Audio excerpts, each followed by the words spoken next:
Et si Nika n'était pas seulement une transformation de Luffy? Imaginez que n'importe quel possesseur de fruits du démon, dans une certaine situation, dans un certain danger, était capable d'invoquer la puissance de Nika, en se transformant complètement en dieu soleil, ou en invoquant un de ses pouvoirs, notamment la manipulation de la réalité, comme Luffy a pu le prouver lors de son combat contre Kaido ou lors de son combat contre Rob Lucci. Aujourd'hui, nous allons voir l'intégralité des éléments de ma théorie concernant Nika, un dieu soleil qui illuminerait finalement l'intégralité des possesseurs de fruits du démon et même tous les esclaves en dépression qui ont souffert, qui ont subi le joug et la tyrannie de l'oppression dans One Piece. Aujourd'hui, je vais vous présenter un petit peu le nouveau schéma d'Eiichiro Oda qui a toujours insufflé dans son œuvre des pouvoirs différents selon les différentes parties du manga. On a commencé bien sûr dans la première partie avec la présentation des fruits du démon, les Paramecia, les Logia, les Zoan, et puis dans la deuxième partie, pour rééquilibrer les forces, il a directement insufflé le Haki dans son œuvre. Pour rééquilibrer les forces, parce que les Zoan étaient vraiment trop compliqués scénaristiquement à mettre en déroute, tant leur pouvoir était puissant. Avec l'effet Logia qui leur permettait de ne pas être touchés physiquement par d'autres combattants dans One Piece, on n'avait aucune solution pour pouvoir un petit peu mettre en déroute ces personnages qui étaient devenus un peu trop puissants pour l'œuvre. Et Oda, à ce moment-là, après la guerre de Marineford, a introduit le Haki qui permettait à n'importe qui, s'il insufflait son coup de Haki, de pouvoir toucher, blesser un Logia. Le Haki, durant la deuxième partie de One Piece, a largement été développé sous ses différentes formes, que ce soit pouvoir anticiper le futur, pouvoir toucher des Logia, ou encore pouvoir recouvrir son point du Haki royal. Et pour la dernière partie, Oda devait nous présenter une troisième forme de pouvoir, de puissance dans le monde de One Piece. Et si cette troisième forme était finalement l'appel du pouvoir divin? Beaucoup de youtubeurs ont appelé ça le Haki divin. On a su à un moment donné, comme dans toutes les œuvres, que Dieu allait être symbolisé, allait être personnifié dans cette œuvre et allait permettre d'obtenir des power-up pour les personnages principaux. Et si ce power-up était déjà présent sur un premier réveil avec Luffy qui, dans une situation critique, au bord de la mort, a réussi à faire sonner les tambours de la libération dans son propre corps et a fait évoluer de manière permanente son fruit du démon pour donner naissance à Nika. Nika, ce personnage qui ne serait plus juste une réincarnation d'un dieu soleil qui a vécu il y a 800 ans, ça ne serait plus uniquement le pouvoir issu d'un fruit du démon, mais finalement une nouvelle step, un nouveau pouvoir que n'importe quelle personne pourra directement obtenir s'il se trouve dans une situation particulière. Et dans le chapitre, nous voyons Bonnie qui vient pour la première fois d'être libérée de son joug, de son oppression, de sa maladie qui l'empêchait de voir la lumière du soleil. Elle, face à la violence d'Alpha qui tente de l'emprisonner, elle développe un pouvoir qui est lié à l'imagination. Et rappelez-vous ce qu'avait dit le docteur Vegapunk en début d'arc. Tout est lié. Oda nous avait dit que tous les secrets concernant les fruits du démon nous seront révélés quand un certain scientifique apparaîtra dans l'œuvre. Et c'était les réponses qu'on attendait et peu de personnes ont relevé la première théorie du docteur Vegapunk concernant les fruits du démon. Deux points, ouvrez les guillemets. Ceux-ci ne sont que la volonté de l'homme de se dépasser, d'évoluer. Et ainsi, ils se sont attirés les foudres de l'eau. L'eau qui est la naissance même de la nature, la naissance même de la vie, empêchant les possesseurs des fruits du démon de nager. L'homme a toujours voulu se dépasser, a toujours voulu atteindre les cieux. Le mythe d'Icare, où l'homme a voulu atteindre le ciel, ses ailes et la cire de ses ailes ont fondu, faisant de lui un homme déchu qui tombe directement sur terre. L'homme a toujours voulu avoir de nouvelles capacités. Il a d'abord appris à maîtriser le feu, puis il a confectionné des vêtements, puis il a confectionné des armes, enfin il a confectionné des moyens de transport. Il a toujours cherché à se dépasser, à se développer. Si on retranscrit ce parallèle avec le monde de One Piece, chaque possesseur de fruits du démon peut, s'il a la créativité nécessaire et s'il a l'envie, développer un pouvoir qui va à l'encontre de la réalité, qui va à l'encontre de l'emprisonnement qu'on peut avoir par les règles physiques du monde, les règles chimiques, les règles naturelles, les règles de puissance. Chaque personne, dans les moments clés, peut invoquer la puissance de l'imaginaire, la puissance de Nika. Et on rebondit avec la célèbre phrase de Barbe Noire, « Les hommes ne cesseront jamais de rêver ». Le rêve a un rôle prédominant dans le monde de One Piece. Comme la volonté a un rôle prédominant avec la conception du haki et le fait que c'est ta volonté qui te permette d'avancer, comme dans n'importe quel manga Neketsu, Oda est en train de créer son propre système de pouvoir autour de l'originalité, autour de la créativité, autour du rêve. Et finalement, en tant qu'antagoniste, est-ce que Barbe Noire n'aurait-il pas, à l'inverse de Nika, la possibilité non pas de développer un pouvoir divin quand tu es dans une situation critique, mais à l'inverse, de voler directement le pouvoir des autres? Est-ce que c'est son manque d'imagination, son manque de rêve, rappelez-vous que Barbe Noire ne peut pas dormir, qui lui permet directement d'aller voler la créativité d'autrui, la capacité à se surpasser d'autrui, c'est-à-dire son fruit du démon?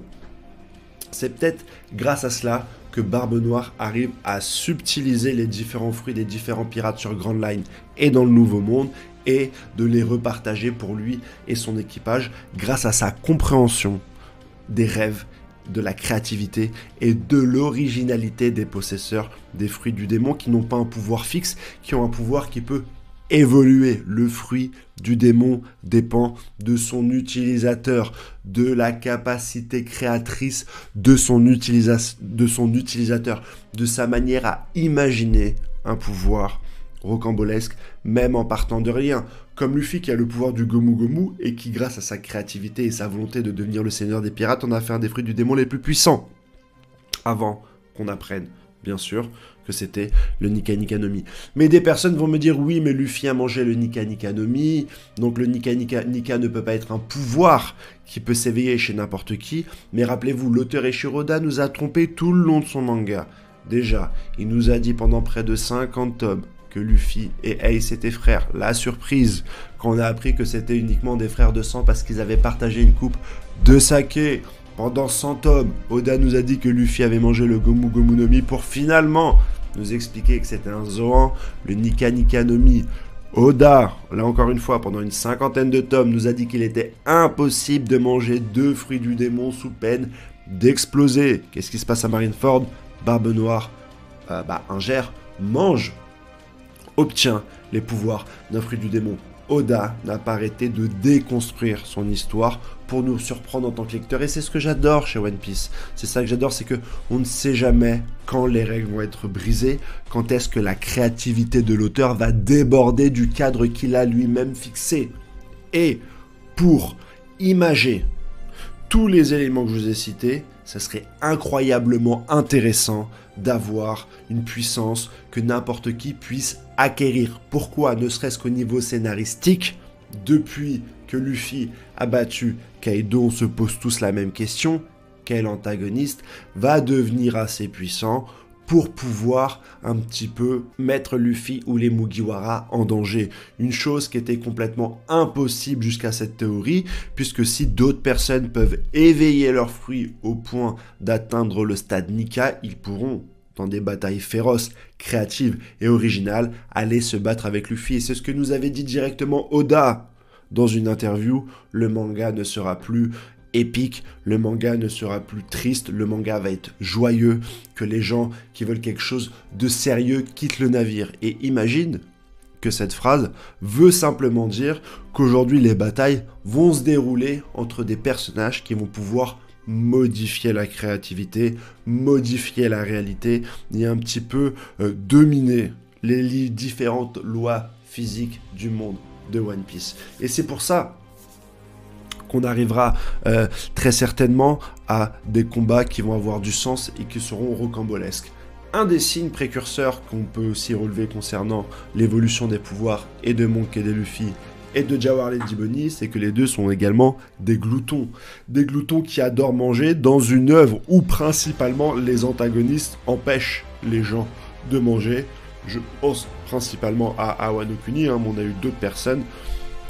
Le fait de manger est très important dans One Piece.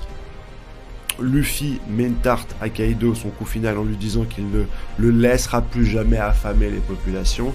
Et les deux personnes qui aujourd'hui manifestent le pouvoir de Nika sont des personnes qui sont très sensibles, très dépendants de leur lien à la nourriture, à la gourmandise, au fait de manger. Voilà ma théorie sur le personnage de Nika que je trouve redoutablement intéressant sur 3 points. Le point philosophique avec le fait que n'importe qui dans une situation compliquée, esclave, sous le joug de la marine, torturé, etc., puisse faire appel à Nika, Nika le dieu libérateur des peuples.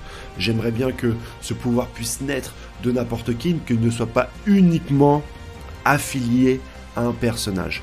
2. J'aimerais bien sûr que Luffy ait atteint ce stade-là grâce à son évolution mentale et que ce soit pas simplement la réincarnation d'un ancien dieu Nika qui vivait dans le monde antique, ce qui serait un petit peu une redite avec tous les mangas où finalement le héros principal ne devient que l'élu qui peut réunir, rappeler le pouvoir perdu depuis des millions d'années. 3. Ça rééquilibrerait fortement le manga au niveau des rapports de puissance et on attend un petit peu que Luffy soit mis en danger avec cette forme qui est quasi divine dans un monde qui ne l'est pas. Et 4. Ça ferait de cet arc un arc qui complète vraiment, mais vraiment, le questionnement sur les fruits du démon, les pistes que nous a donné le Dr Vegapunk au début, et on partirait dans un freestyle complètement complet, où les gens comprendront qu'ils ne sont même pas limités dans la possession de leurs fruits du démon, mais que finalement, ils peuvent aller chercher du pouvoir dans l'immensité de leurs rêves et de leur force créatrice. Ça serait un message fort pour n'importe qui dirait que voilà, de quoi que tu veux faire, quoi que tu fasses, quelles que soient les cartes qui te sont données dans la vie, finalement, tu as le pouvoir de dépasser tout ça pour aller chercher une puissance encore plus haute. Luffy n'est pas Nika, Luffy a réveillé le Nika en lui et chaque possesseur de fruits du démon pourrait réveiller son Nika. Il peut y avoir d'autres interprétations bien sûr à ce dernier coup de Jawahirli Boni, j'ai essayé aussi de réfléchir sur cette théorie. Et il y en a plusieurs qui m'en viennent et qui sont hyper intéressantes. La première, qui est très simple, c'est que finalement, Jawahirli Boni est passé entre les mains du docteur Vegapunk. Est-ce que celui-ci, à travers ses expériences sur les Smiles, sur son clonage de fruits du démon, n'a pas essayé de lui donner un code génétique qui lui permettrait de ne plus être dépendante seulement des pouvoirs de son fruit, mais qui lui permettrait de puiser comme Nika, parce qu'on sait que le docteur Vegapunk a lu les textes antiques, a lu l'encyclopédie antique des fruits du démon, est parti à Ohara pour lire directement les informations qui ont été sauvegardées par Disoro.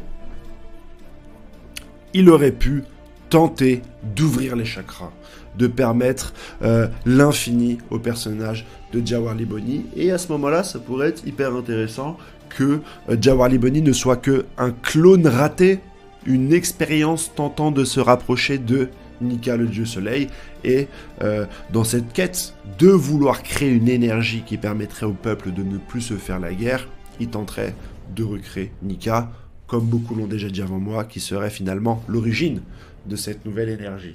Ça, c'est une des théories intéressantes.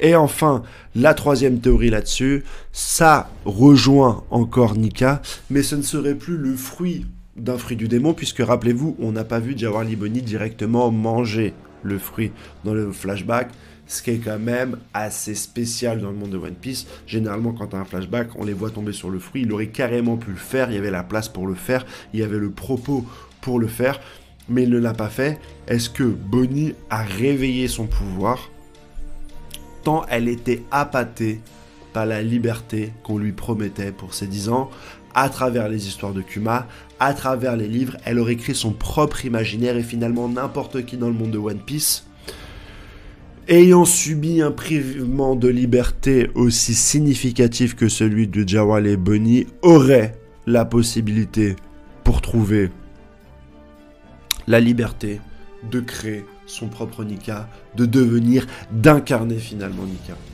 Est-ce que finalement elle a réussi à développer en elle un fruit du démon sans avoir le besoin de croquer dedans? Ça serait hyper intéressant. Et enfin, ultime théorie qui vient de me venir en direct, indirectement, celle-là je ne l'ai pas notée. On a Bonnie qui a comme sa mère la maladie du saphir? Est-ce que c'est pas le gouvernement qui aurait tenté de faire un Nika artificiel et ceci échouant, développerait une maladie directement chez son hôte? De la même manière que le docteur Vegapunk et César, ont créé les smiles qui, quand ils foirent, permettent aux personnes, condamnent les personnes à rire de manière indéfinie.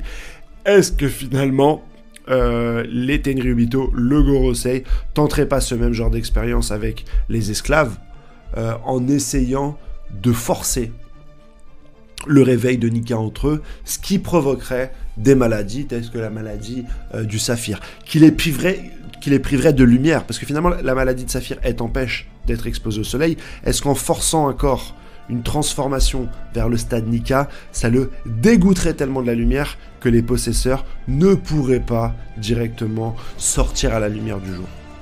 Ça créerait un petit peu un mécanisme de défense dans le corps humain qui te dit ok, tu me forces à cause de produits chimiques et d'expériences scientifiques à m'élever au stade Nika, comme je me bloque à toute lumière du soleil, Nika étant le dieu soleil. N'hésite pas à me dire ton avis sur cette orientation que semble prendre One Piece. Je te souhaite une excellente journée et je te dis à ciao, bye bye, bisous.